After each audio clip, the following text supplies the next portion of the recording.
Stellar Transformations, episode 356. Untuk melihat video selengkapnya, sahabat bisa kunjungi playlist yang telah disediakan. Yuk mari, kita berimajinasi bersama dan masuk ke alur ceritanya.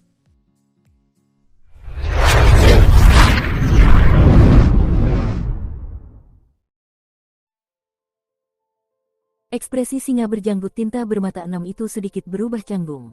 Dia menatap Qin Yu dan mereka dengan tatapan melayang. Cepat bicara, Hou Fei mengerutkan kening. Dia sudah tidak sabar. Singa berjanggut tinta bermata enam berkata dengan canggung dan suara rendah, "Yang mulia, ada beberapa ratus pulau di kepulauan perbatasan selatan ini. Mulutku bisu, aku tidak tahu bagaimana menggambarkannya dengan jelas. Kurasa lebih baik aku menyampaikan gambaran lokasi tersebut kepada Yang Mulia melalui kesadaran ilahiku. Hanya saja, aku tidak yakin apakah Yang Mulia akan mengizinkanku melakukannya. Karena itu, aku tidak berani melakukannya tanpa meminta izin.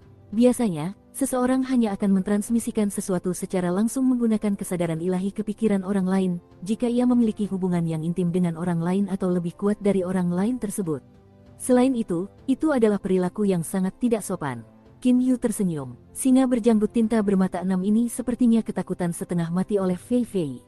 Qin Yu segera berkata, "Kau bisa mengirimkan gambarnya kepadaku melalui transmisi kesadaran ilahi. Kami juga akan melupakan masalah penyeranganmu kepada kami dan tentu saja akan mengampuni nyawamu." Singa berkumis tinta bermata enam itu segera melakukan apa yang diperintahkan. Tak lama kemudian, informasi rinci tentang ratusan pulau di kepulauan perbatasan selatan muncul di benak Qin Yu. Dia menatap singa kumis tinta bermata enam yang gugup dan cemas. Dengan senyum tipis, Qin Yu berkata, "Fei Fei, Xiao Hei, ayo pergi." Hei Yu mengangguk sedikit. Adapun Hou Fei, dia melirik singa berjanggut tinta bermata enam sebelum mengikuti Qin Yu dan meninggalkan pulau itu. Baru setelah melihat Qin Yu dan saudara-saudaranya pergi, singa kumis tinta bermata enam menghela napas lega. Mengapa ada begitu banyak dewa langit tingkat tinggi? Terlebih lagi, mengapa mereka datang ke kepulauan perbatasan selatan, tempat terpencil ini? Singa berjanggut tinta bermata enam tidak dapat memahami alasannya. Hanya dari percakapan singkat sebelumnya, singa berjanggut tinta bermata enam telah berhasil menyimpulkan bahwa pemuda berjubah hitam yang memimpin kelompok itu, dia pasti mampu membunuhku dalam sekejap. Adapun pemuda berjubah emas dengan tongkat panjang itu, seharusnya juga sangat mudah baginya untuk membunuhku. Dan pemuda berjubah putih yang tampak dingin dan acuh tak acuh itu, kekuatannya tampaknya tidak jauh lebih lemah daripada pemuda berjubah emas. Singa berjanggut tinta bermata enam memikirkannya. Ia masih merasakan ketakutan yang menghinggap di lubuk hatinya. Terbang secepat angin. Dengan kecepatan Qin Yu dan saudara-saudaranya, mereka mampu terbang melintasi seluruh kepulauan perbatasan selatan dalam setengah hari. Saat ini, Qin Yu dan kawan-kawan sedang terbang langsung menuju pulau hutan bambu. Raja Dewa, alis Qin Yu mengerut. Mendengar kabar bahwa ada Raja Dewa di pulau hutan bambu, hal ini membuat Qin Yu, Hou Fei, dan Hei Yu sedikit takut di dalam hati mereka. Mereka tidak lagi setenang seperti di awal. "Fei Fei, saat kita tiba di pulau hutan bambu, sebaiknya kau jangan sampai lupa menunjukkan tata krama." Orang yang paling dikhawatirkan Qin Yu adalah Hou Fei. Hou Fei berkedip dan tersenyum. "Tenang saja, kakak, apakah aku pernah mengecewakanmu sebelumnya?" "Monyet." Hei Yu tiba-tiba menoleh ke Hou Fei. "Ada apa dengan tongkatmu tadi?" "Aku ingat senjatamu dulu adalah tongkat hitam." Hou Fei membungkuk pelan dan berkata, "Menyebutkan ini membuatku merasa tersinggung. Burung rambut campuran, tongkat hitamku dan tombak penembus awanmu sama-sama dibuat dari cabang pohon kayu besi kuno. Apakah kau tahu tentang ini?" "Ya, saat aku bertemu Paman Lan, dia menceritakan hal ini padaku." Hei Yu mengangguk dan berkata, Qin Yu juga mengetahui hal ini. Tongkat hitam, milik Hou Fei dan tombak penembus awan, milik Hei Yu sama-sama sangat tangguh. Namun, itu juga satu-satunya efek dari senjata mereka. Mereka tidak memiliki kemampuan untuk memperkuat serangan atau efek khusus lainnya. Alasan sebenarnya adalah, tongkat dan tombak itu tidak dapat dianggap sebagai artefak ilahi surgawi. Pohon kayu besi kuno adalah pohon tertua di alam ilahi. Baik cabang maupun rantingnya sangat keras. Jika seseorang menggunakannya untuk membuat artefak, efeknya pasti akan sangat baik. Namun, selama Hou Fei dan Hei Yu kembali ke alam fana, mereka masih sangat lemah. Mereka sama sekali tidak mampu memurnikan artefak ilahi atau artefak ilahi surgawi. Maka, Paman Lan hanya sedikit menajamkan dua cabang pohon kayu besi kuno dan membentuknya menjadi tongkat dan tombak. Setelah itu, ia menghadiahkannya kepada Hou Fei dan Hei Yu. Senjata yang kalian berdua miliki sejak dulu hanya bisa dianggap sebagai cetakan. Senjata itu belum melalui proses pemurnian, penempaan, dan pembangkitan spiritual. Senjata itu memang tidak bisa dianggap sebagai artefak ilahi atau artefak ilahi surgawi. Qin Yu tersenyum dan berkata, tongkat hitam dan tombak penembus awan hanya sekuat itu karena ketangguhan cabang pohon kayu besi kuno. Setelah Raja Dewa Asura mengetahui bahwa senjataku adalah tongkat hitam, dia sangat tidak puas. Setelah itu, dia mengambil tongkat hitam dan berbagai bahan lainnya lalu pergi ke kota lensa cahaya di wilayah selatan terjauh dan meminta bantuan seorang ahli pembuat artefak untuk membuat senjata. Haha, namun sekarang, sepertinya dia telah membuang-buang waktunya. Seharusnya dia meminta kakak laki-lakinya untuk membantu membuat artefak itu. Hou Fei tertawa dan berkata. Qin Yu tersenyum. Pengrajin artefak ulung dari kota lensa cahaya di wilayah paling selatan seharusnya adalah Duan Mufeng. Kayu besi kuno ini memang sangat unik. Hanya dengan mengasah cabangnya, seseorang sudah bisa menggunakannya sebagai senjata. Terlebih lagi, ukurannya juga bisa diubah. Qin Yu memuji-muji kayu tersebut. Pohon suci nomor 1 di alam ilahi. Dari segi nilai keistimewaannya, bahkan teratai agung 9 kelopak pun mungkin kalah darinya. Kakak, ini Zhou Xian. Seru Hou Fei tiba-tiba. Qin Yu menghentikan lamunannya. Dia menatap ke kejauhan. Dia melihat Zhou Xian memimpin 4 orang lainnya terbang menuju pulau hutan bambu dari arah lain. Zhou Xian juga melihat Qin Yu. Tak lama kemudian, kedua kelompok itu berkumpul bersama. Sudut bibir Zhou Xian sedikit terangkat. Dia menatap Qin Yu dengan dingin.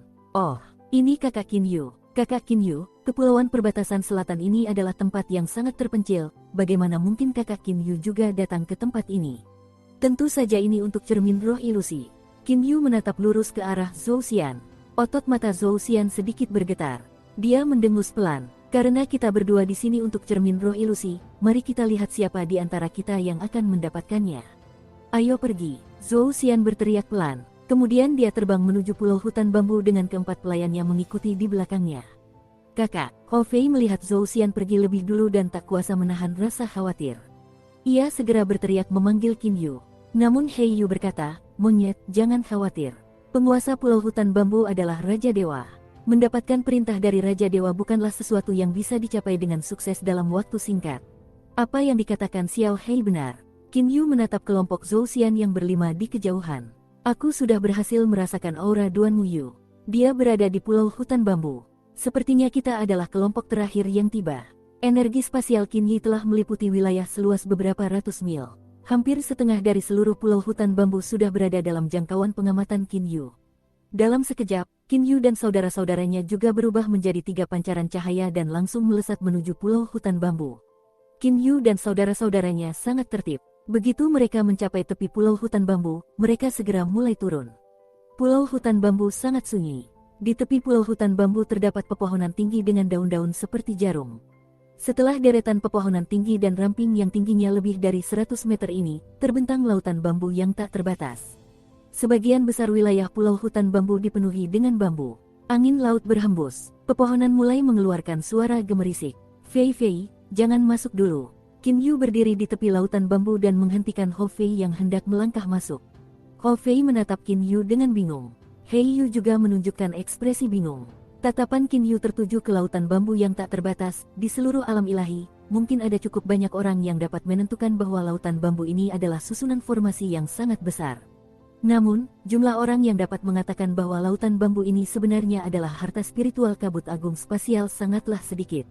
Qin Yu menunjukkan ekspresi percaya diri. Pemahaman Qin Yu tentang susunan formasi dan kekuatan pengamatan energi spasialnya memungkinkan Qin Yu untuk mengetahui bahwa lautan bambu ini sebenarnya tidak terbentuk secara alami, melainkan dibentuk oleh harta spiritual kabut agung spasial. Aku tak pernah menyangka bahwa dalam beberapa miliar tahun sejak aku meninggalkan inti alam ilahi, seorang jenius lain telah muncul di alam ilahi. Sebuah suara datar terdengar. Sesosok muncul entah dari mana dan berjalan keluar dari lautan bambu. Orang yang datang itu bertubuh sangat kurus. Wajahnya juga pucat pasi. Raja Dewa. Jantung Qin Yu berdebar kencang. Qin Yu, yang energi spasialnya mencakup beberapa ratus mil, tahu betul bahwa Raja Dewa ini telah berteleportasi langsung ke tepi lautan bambu lalu berjalan ke sana. Nama saya Qin Yu. Seharusnya senior adalah penguasa pulau hutan bambu, kan? Qin Yu sedikit membungkuk dan berkata sambil tersenyum. Aku adalah penguasa pulau hutan bambu, Yi Feng. Qin Yu, Qin Yu. Sepertinya aku belum pernah mendengar nama ini sebelumnya. Yi Feng sedikit mengerutkan kening dan berkata. Hou Fei berkata dengan nada tidak puas, kakakku adalah Master Istana Misty Palace di Gunung Dazzling Gold, wilayah utara terjauh, dan juga pengrajin artefak Grandmaster baru. Istana Mistis Berkabut sekarang benar-benar memiliki seorang Master Istana. Raja Dewa Yi Feng dengan saksama mengamati Qin Yu. Kemudian ia mengangguk dan berkata, pengrajin artefak Grandmaster baru, dengan kekuatan Dewa Langit tingkat tinggi, memang layak menjadi Master Istana Mistis Berkabut. Mampu melihat sifat lautan bambuku, kau layak menyandang gelar pengrajin artefak Grandmaster. Raja Dewa Yi Feng tiba-tiba tersenyum dan berkata, apakah kedelapan orang yang berada di lautan bambu saat ini memiliki hubungan keluarga dengan kalian semua? Qin Yu tahu betul bahwa 8 orang itu adalah Duan Muyu, 2 pengawalnya, dan Zhou Xian beserta 4 pengawalnya. Kedua kelompok itu semuanya berada di dalam lautan bambu. Kelompok pertama dipimpin oleh teman baikku. Sedangkan kelompok kedua, mereka tidak ada hubungannya denganku, kata Qin Yu sambil tersenyum. Raja Dewa Yi Feng mengangguk. Aku akan menyuruh mereka tinggal di sana sedikit lebih lama. Jika aku tidak mengendalikan lautan bambu, itu hanya akan menjebak orang dan tidak menyerang orang. Qin Yu, mengapa kalian semua datang kemari? Raja Dewa Yi Feng tersenyum tipis dan bertanya. Karena Qin Yu berhasil menjelaskan sifat dari lautan bambu, sikap Raja Dewa Yi Feng terhadap Qin Yu jauh lebih baik daripada terhadap 2 kelompok lainnya. Tuan Pulau, tujuan kedatangan saya ke sini adalah untuk mendapatkan cermin roh ilusi. Qin Yu langsung menyebutkan tujuannya. Cermin roh ilusi. Alis Raja Dewa Yi Feng terangkat. Ia memasang ekspresi tersenyum di matanya saat menatap Qin Yu. Mengapa kalian semua menginginkan cermin roh ilusi? Cermin roh ilusi itu tidak memiliki banyak efek ofensif. Menanggapi pertanyaan Raja Dewa, Qin Yu tidak akan berbohong. Jika dia berbohong dan kemudian ketahuan olehnya, maka itu akan merepotkan. Tuan Pulau, alasan mengapa saya mencari cermin roh ilusi itu adalah untuk mencari calon suami. Qin Yu langsung menjawab, pencarian calon suami. Raja Dewa Yi Feng menjadi bingung. Qin Yu, aku bisa melihat bahwa kau adalah Dewa Langit tingkat tinggi dan juga seorang ahli pembuat artefak tingkat tinggi. Jika kau ingin menikah, apakah kau perlu ikut serta dalam pencarian calon suami? Qin Yu langsung mengerti begitu mendengarnya. Raja Dewa Yi Feng ini kemungkinan besar sudah lama tidak memperhatikan urusan alam ilahi. Tuan Pulau, ini adalah sesuatu yang tidak Anda ketahui. Kaisar Bijak Utara dari kota salju terapung di wilayah utara terjauh sedang mengadakan pencarian calon suami untuk putrinya. Ada banyak peserta dalam pencarian calon suami ini. Karena itu, Kaisar Bijak Utara terjauh telah menciptakan metode seleksi. Alasan mengapa saya datang untuk mencari cermin roh ilusi berhenti. Tuan Pulau Yi Feng dari Pulau Hutan Bambu, yang awalnya menunjukkan ekspresi acuh tak acuh, tiba-tiba berubah ekspresi. Dia menatap Qin Yu dan berkata, kau bilang Kaisar Bijak Utara mengadakan pencarian calon suami untuk putrinya. Apakah itu untuk putri sulungnya, Jiang Li? Qin Yu gemetar dalam hatinya. Tampaknya Raja Dewa Yi Feng ini memiliki hubungan tertentu dengan Lier. Tepat sekali, Qin Yu masih menjawab dengan jujur. Yi Feng terdiam sejenak, kemudian dia tersenyum tipis dan berkata, pantas saja dia mengizinkan begitu banyak orang untuk berpartisipasi dalam pencarian calon suami. Jadi sebenarnya ini untuk gadis kecil Jiang Li. Kelopak mata Yi Feng terangkat, tatapannya tertuju pada Qin Yu. Orang-orang yang saat ini terjebak di dalam lautan bambu, apakah mereka juga di sini untuk Jiang Li? Ya, Qin Yu mengangguk dan berkata. Hou Fei dan He Yu diam saja di belakang Qin Yu sepanjang waktu. Keduanya juga berhasil merasakan bahwa suasana telah berubah. Yi Feng membungkuk pelan. 8 sosok tiba-tiba muncul di hadapan Qin Yu dan mereka. Itu adalah kelompok Duan Muyu dan Zhou Xian. Duan Muyu, Zhou Xian, dan yang lainnya merasa bahwa pemandangan di sekitar mereka tiba-tiba berubah. Mereka terkejut sesaat, namun, setelah mengamati sekeliling, mereka menjadi tenang. Mereka melihat Raja Dewa Yi Feng yang tidak dikenal dan segera menyadari bahwa masalah ini mungkin terkait dengannya. Aku ingin bertanya kepada kalian semua, apakah kalian semua datang ke sini untuk cermin roh ilusi? Tatapan Yi Feng tertuju pada kelompok Duan Muyu dan Zhou Xian. Baik Duan Muyu dan Zhou Xian tercengang. Memang benar seperti yang dikatakan senior. Duan Muyu adalah orang pertama yang berbicara. Zhou Xian juga berhasil bereaksi. Kami datang ke sini justru untuk cermin roh ilusi. Bagaimana senior? Zhou Xian melihat ekspresi Yi Feng menjadi muram dan kemudian tidak berani berbicara lagi. Saat itu, Yi Feng memasang ekspresi yang sangat buruk di wajahnya. Yi Feng menatap Duan Muyu dan Zhou Xian. Kemudian ia menatap Qin Yu. Dalam tatapannya terpancar kedinginan yang tajam. Apakah Jiang Fan itu berhasil mendapatkan keuntungan sejak dimulainya pencarian calon suami? Tanya Yi Feng dingin. Duan Muyu berbicara dan berkata, seleksi pencarian calon suami ini dibagi menjadi 3 babak. Babak pertama telah selesai. Di babak terakhir, saudara Qin Yu mempersembahkan harta spiritual agung kelas 1. Harta spiritual agung itu diberikan kepadanya oleh Dewa Bulu Melayang. Harta karun spiritual Grand Mist kelas 1.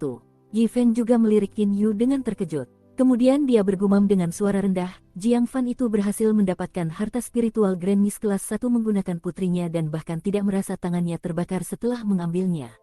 Dalam tatapan Yi Feng terkandung kebencian dan rasa dendam. Ini adalah sesuatu yang Qin Yu, Zhou Xian, Duan Muyu, dan yang lainnya berhasil lihat dengan jelas. Qin Yu menjadi sedikit khawatir. Ketika seorang Raja Dewa menunjukkan kebenciannya terhadap Jiang Fan di wajahnya, orang bisa tahu persis seberapa dalam dendam Yi Feng terhadap Jiang Fan. Berapa banyak di antara kalian 11 orang yang ikut dalam pencarian calon pengantin pria? Tanya Raja Dewa Yi Feng dingin. Tatapannya seperti pedang yang menyapu ke-11 orang itu. Jantung Qin Yu berdebar kencang. Kakak Hou Fei telah mengirimkan transmisi suara kesadaran ilahi kepada Qin Yu. Bahkan Hei Yu pun siap menyerang kapan saja. Tenang, Qin Yu berkata melalui transmisi suara kepada kedua saudaranya, jika Yi Feng ini benar-benar akan menyerang kita, maka aku akan langsung mengirim kalian berdua ke kosmos baruku. Aku juga akan segera memasukinya setelah itu, kecuali kita mencapai titik jalan terakhir, kita sebaiknya tidak mencoba melawan Raja Dewa secara langsung. Qin Yu juga memiliki beberapa kartu truf dalam melawan Raja Dewa.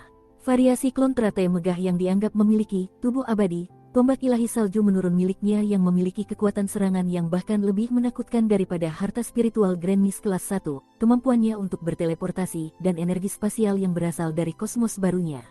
Semua ini adalah kartu truf Qin Yu melawan Raja Dewa.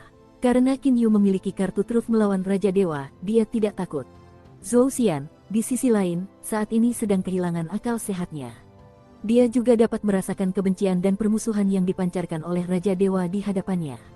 Senior, hanya ada 3 orang di antara kita yang berpartisipasi dalam pencarian calon pengantin pria. Mereka adalah saya, Duan Muyu, Pangeran Zhou Xian dari kota hukuman petir, dan Qin Yu dari Gunung Emas yang mempesona, kata Duan Mu dengan tenang. Duan Muyu, Yi Feng melirik Duan Muyu. Kamu juga berpartisipasi dalam pencarian pengantin pria. Ya, itu benar, kata Duan Muyu sambil mengangguk. Yi Feng mencibir. Kudengar Duan Muyu sangat bersemangat dalam cintanya dan tidak tertarik pada wanita lain. Jadi, untuk menjadi Raja Dewa, kau juga memutuskan untuk ikut serta dalam pencarian calon suami. Duan Muyu sedikit mengerutkan kening. Dia melirik Yi Feng lalu perlahan berkata, mengejar Dao Agung adalah satu-satunya keinginanku saat ini. Yi Feng mengangguk. Kemudian dia menatap Zhou Xian. Zhou Xian, kau adalah Pangeran Agung Kota Hukuman Petir, mengapa kau begitu takut padaku? Kau tidak perlu khawatir, meskipun ada kebencian antara ayahanda kaisar dan aku belum mencapai tingkat yang cukup rendah untuk melampiaskannya pada anak-anaknya.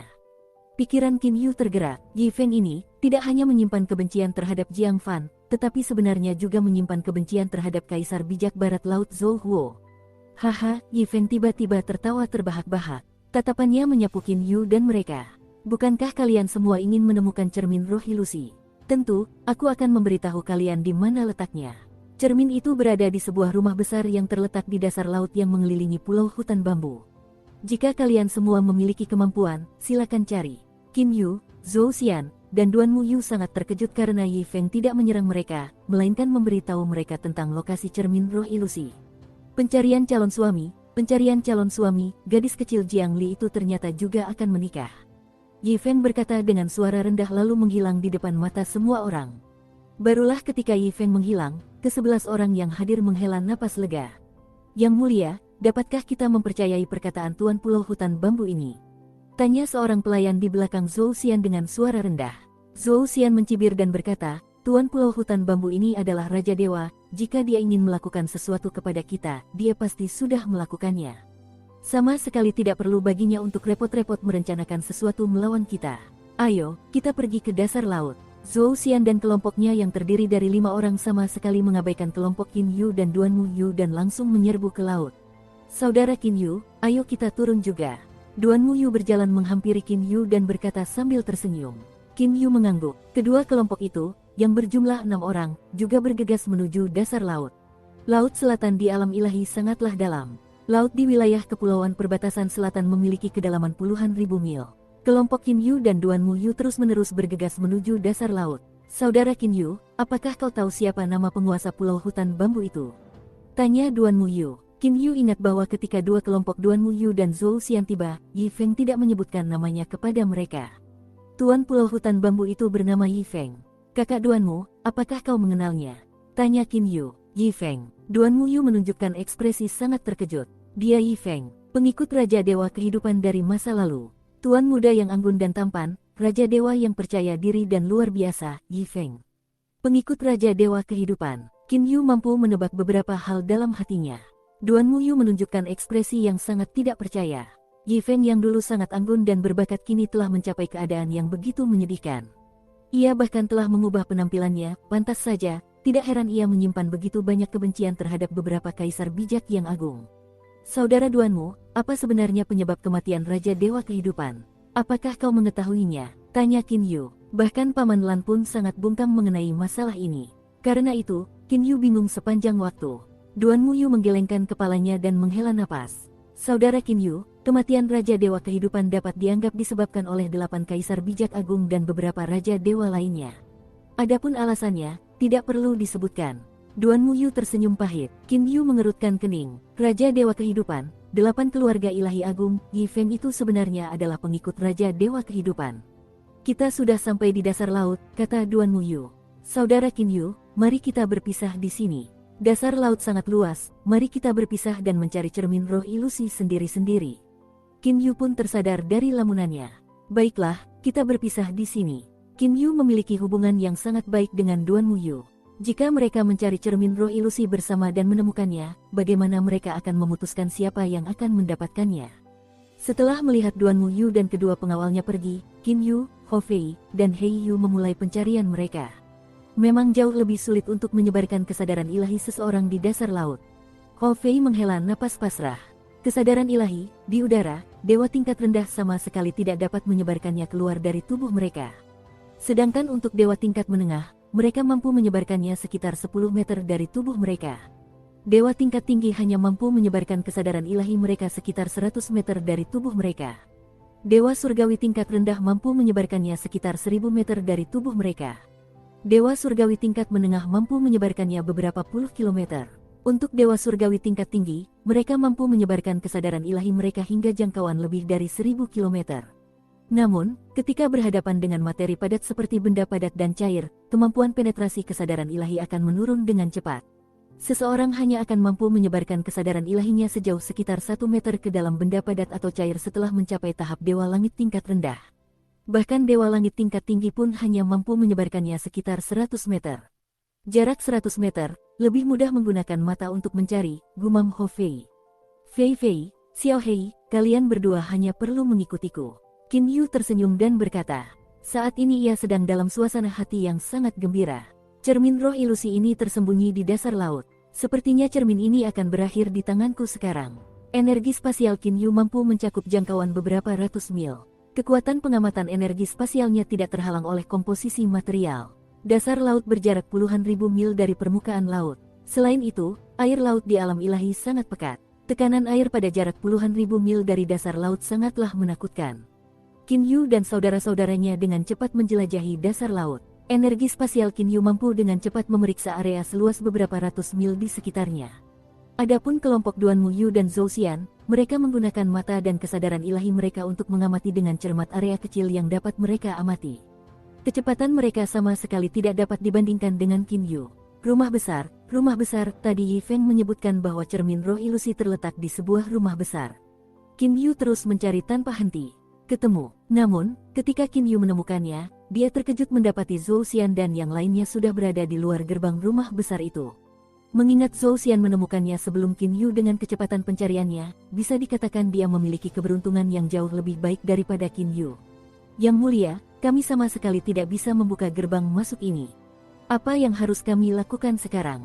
Zhou Xian dan kelompoknya saat ini terjebak di luar pintu masuk mansion. Mereka sama sekali tidak bisa membuka gerbang masuk. Siapa sebenarnya yang membangun rumah besar ini?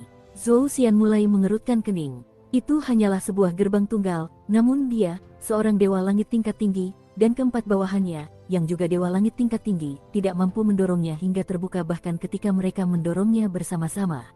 Seberapa mengerikan sebenarnya gerbang ini? Qin Yu, Zhou Xian tiba-tiba melihat Qin Yu dan saudara-saudaranya berjalan ke arah mereka dari kejauhan.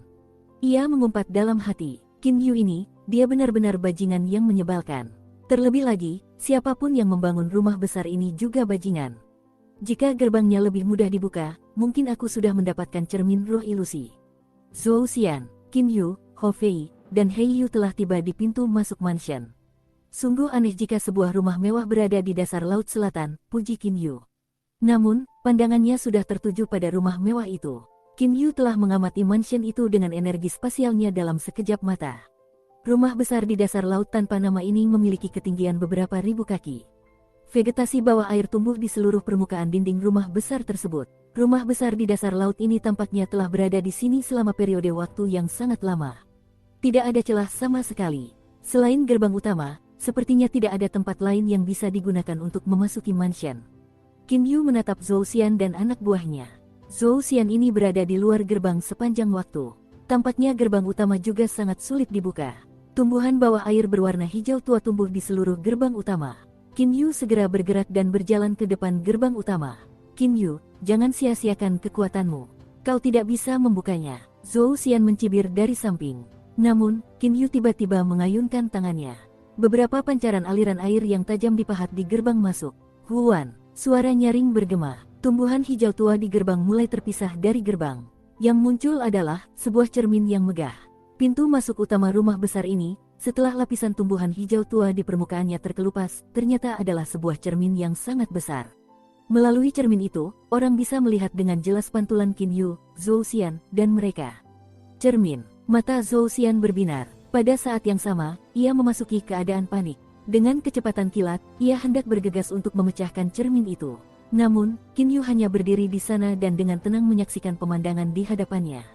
Kalian semua, kemarilah dan pindahkan cermin ini bersama-sama denganku, teriak Zhou Xian kepada keempat pengawalnya. Keempat dewa langit tingkat tinggi itu segera bergegas menghampiri Zhou Xian. Mereka kemudian berusaha membantu Zhou Xian membawa cermin raksasa itu pergi. Kakak, Hou Fei merasa cemas terhadap Qin Yu. Dia menatap Qin Yu. Hou Fei tahu bahwa Qin Yu tidak akan melakukan hal yang tak terduga. Jangan khawatir, duduk saja dan perhatikan, kalian akan segera tahu. Qin Yu tersenyum mengejek sambil menatap Zhou Xian dan anak buahnya. Setelah mengerahkan kekuatan yang sangat besar, Zhou Xian dan keempat anak buahnya masih tidak mampu menggerakkan cermin itu sedikit pun. Mereka tidak berani menggunakan penghancuran ruang karena mereka takut akan menghancurkan cermin tersebut. Zhou Xian menatap Qin Yu dan saudara-saudaranya. Ia kini agak mengerti bahwa ia telah dipermainkan. Kalian bisa berhenti. Zhou Xian memerintahkan keempat bawahannya yang berstatus Dewa Langit. Yang mulia, cermin raksasa ini bukanlah sesuatu yang biasa. Ini mungkin cermin roh ilusi. Seorang dewa surgawi berbicara. Zhou Xian menatapnya dengan dingin. Jika itu adalah cermin roh ilusi, lalu mengapa Qin Yu berdiri di sana tanpa datang untuk memperebutkannya? Saudara Zhou Xian, cermin di hadapanmu ini masih tergolong kecil. Bahkan ada cermin yang lebih besar di sini, kata Qin Yu sambil tertawa dan tersenyum. Kemudian, dengan lambaian tangannya, riak air yang tak terhitung jumlahnya seperti bilah pedang melesat ke seluruh mansion di dasar laut. Karena rumah besar di dasar laut itu telah berada di bawah air untuk jangka waktu yang sangat lama, semua dindingnya tertutup oleh lapisan tanaman hijau yang lebat. Namun, saat ini, tumbuhan-tumbuhan hijau tua itu semuanya dipotong-potong oleh Qin Yu. Jejak waktu di rumah besar di dasar laut itu semuanya telah dihancurkan oleh Qin Yu. Yang muncul adalah sebuah rumah besar yang sangat luas, terang, dan bercahaya. Rumah besar di dasar laut ini, baik itu dindingnya, gerbang masuknya, atau atapnya, semuanya dibentuk oleh cermin yang sangat terang dan bercahaya. Cermin-cermin besar itu mirip dengan cermin-cermin yang membentuk dinding. Tingginya 1000 kaki, sedangkan panjangnya beberapa ribu kaki. Dibandingkan dengan itu, cermin di gerbang masuk jauh lebih kecil. Banyak sekali cermin, rumah besar ini sebenarnya terbuat dari cermin. Zhou Xian menatap pemandangan di hadapannya dengan terkejut. Setelah beberapa saat, Zhou Xian berhasil bereaksi. Tindakan Qin Yu telah menunjukkan bahwa Qin Yu sudah tahu bahwa rumah besar ini terbentuk dari cermin. Qin Yu tersenyum tipis. Dia tidak mengatakan apapun. Dia tentu saja mengetahuinya. Di bawah perlindungan energi spasialnya, cermin-cermin raksasa di bawah tumbuh-tumbuhan hijau yang lebat itu tentu saja tidak dapat luput dari pengamatannya. Bagaimana caranya seseorang bisa membuka rumah cermin ini? Qin Yu juga tidak bisa memasuki rumah tersebut. Sebenarnya, Qin Yu punya cara untuk masuk. Dia bisa menyebarkan energi spasialnya ke dalam rumah cermin dan kemudian berteleportasi ke dalamnya. Namun, dia tidak berani melakukannya. Itu karena, mengapa Yi Feng mengamati kita dengan kesadaran ilahinya sepanjang waktu. Dengan energi spasialnya yang meliputi sekitarnya, Qin Yu dapat dengan jelas merasakan bahwa kesadaran ilahi Yi Feng sedang mengamati mereka. Mungkinkah ini adalah rencana Yi Feng? Tapi, dia adalah Raja Dewa. Jika dia ingin membunuh kita, mengapa dia menggunakan cara seperti ini? Qin Yu benar-benar bingung. Dengan kesadaran ilahi Yi Feng yang memantau mereka, Qin Yu tentu saja tidak berani berteleportasi dan membiarkan Yi Feng mengetahui rahasianya. Saudara Qin Yu, sebuah suara yang familiar terdengar. Qin Yu menoleh. Duan Muyu dan kelompoknya sedang berjalan mendekat dari kejauhan. Duan Muyu dan mereka akhirnya menemukan lokasi ini.